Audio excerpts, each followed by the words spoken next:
le recyclage, techniquement, c'est mauvais pour l'environnement et pour l'économie. Donc, si tu écoutes cette vidéo-là et tu viens pas du Québec, qu'est-ce que je veux dire? Ça s'applique peut-être pas à toi. Je sais pas comment que ça marche, l'industrie de la papeterie en dehors du Québec et l'industrie forestière en dehors du Québec. Je sais un petit peu comment ça marche au Québec. Et donc, qu'est-ce que je veux dire? C'est vraiment en fonction encore du Québec. Donc, pourquoi est-ce que je dis ça? Souvent, le monde s'imagine que le papier, c'est fait avec des arbres, même si techniquement c'est fait avec du bois. Le monde s'imagine souvent que c'est les compagnies forestières qui vont aller dans une forêt, tout raser la forêt, prendre ce bois-là, faire du papier, puis ça se finit comme ça. Mais c'est vraiment pas comme ça que ça fonctionne. Vraiment, il va y avoir plusieurs types de forêts, plusieurs types de bois, pour le papier, plusieurs types de forêts qui vont avoir chacun leur propre législation sur comment tu as le droit de couper des arbres, la quantité d'arbres que tu as le droit de couper. Donc, une coupe à blanc, ça n'existe plus, premièrement. Beaucoup de normes avec ça. Donc, ça, il n'y a personne qui va aller raser une forêt au Québec pour faire du papier. Premièrement, à cause de ça, et aussi parce que le bois, il y a quand même une certaine valeur. Tu as sûrement entendu parler depuis COVID, le début du COVID-19, que le prix du bois a augmenté exponentiellement. Et, comme tu peux te douter, le bois, ça a une valeur en tant que telle. Donc, quand ils vont faire du papier, qu'est-ce qu'ils vont faire? C'est qu'ils vont couper un arbre et cet arbre-là va être divisé en différentes qualités.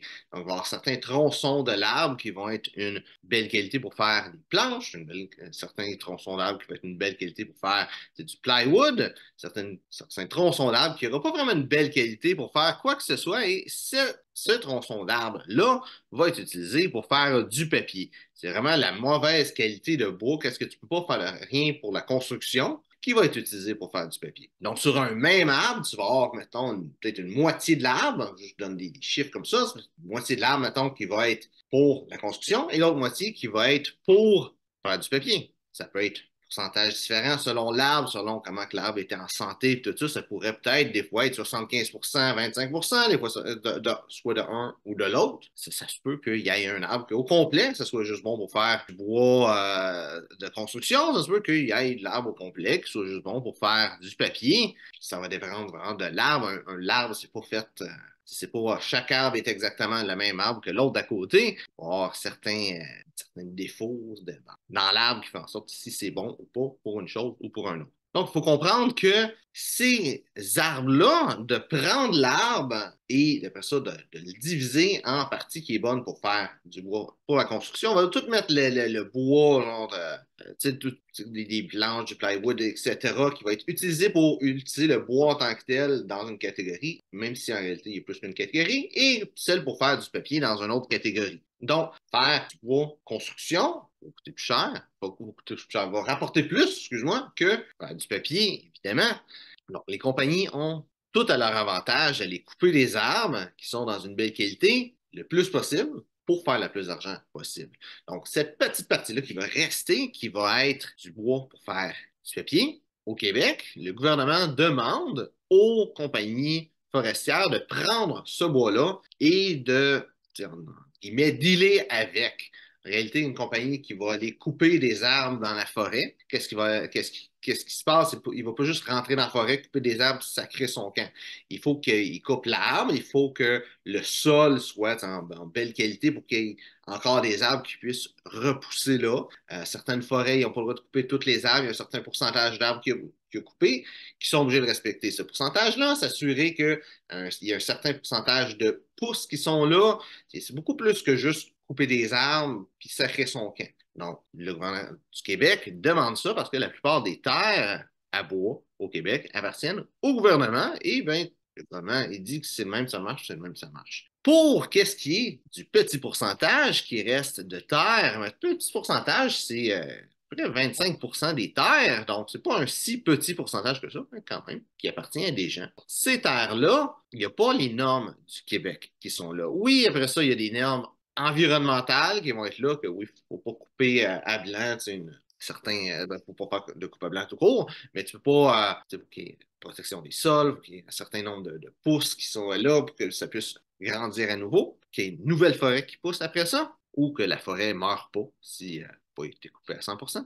Donc, ça va être des normes environnementales qu'il faut que ça reste là. Et de toute façon, la personne qui a une terre à bois, si elle vend son bois, ben, elle-même est vraiment encouragée à faire en sorte que les arbres continuent de pousser, parce que c'est ça qui va faire qu'elle va faire de l'argent éventuellement avec sa terre à bois. Le problème, c'est que le gouvernement dit sur les terres du gouvernement, tu es obligé de prendre tout le bois et après ça, tu deals avec ça. Pour qu'est-ce qui est des terres qui appartiennent à des gens, ben, le gouvernement n'a pas de restrictions sur qu'est-ce que la personne doit prendre. Donc, les compagnies forestières vont là, ils vont prendre seulement le bois qui sont utiles pour faire de la construction et non celle pour faire du papier. Et la raison, c'est qu'il y a du recyclage. Donc, il y a tellement de recyclage qu'il n'y a plus une grosse demande sur le bois pour faire du papier. Et vu qu'il n'y a plus une grosse demande sur le bois pour faire du papier, ben, ça ne vaut plus grand-chose, ce bois-là.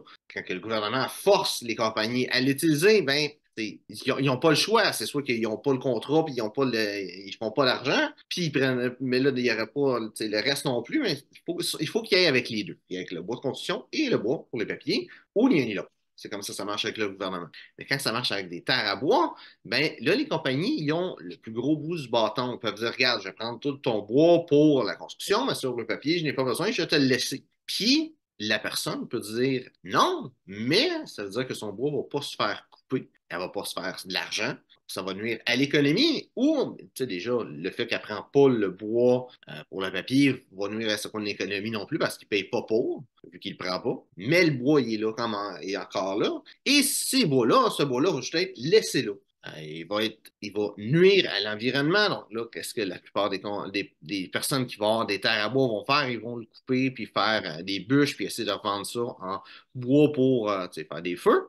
Mais ce bois-là, à place d'être utilisé en papier, il va être brûlé ou il va être laissé sur les terres qui va nuire à la végétation. Alors, de ça, je trouve ça bizarre que le papier soit mis comme un matériel à recycler, surtout de nos jours. Je peux comprendre, là, plusieurs années, une décennie, où il y avait une plus grosse utilisation du papier, que le recycler, ça pouvait être une bonne chose. Par exemple, s'il n'y avait pas de compost, mais de nos jours, du papier, c'est biodégradable. Papier, tu peux mettre ça dans le compost, puis la vie est belle, puis même, techniquement, ils ont besoin de papier pour faire du compost. Oui, je ne sais pas s'ils ont besoin, mais quand le compost que tu vas prendre, ils vont généralement racheter du papier ou d'autres fibres végétales dedans. L'affaire aussi, c'est que le papier, c'est une ressource renouvelable. Tu sais, un arbre, ça pousse, et il coupe, puis il y en a un autre qui va repousser.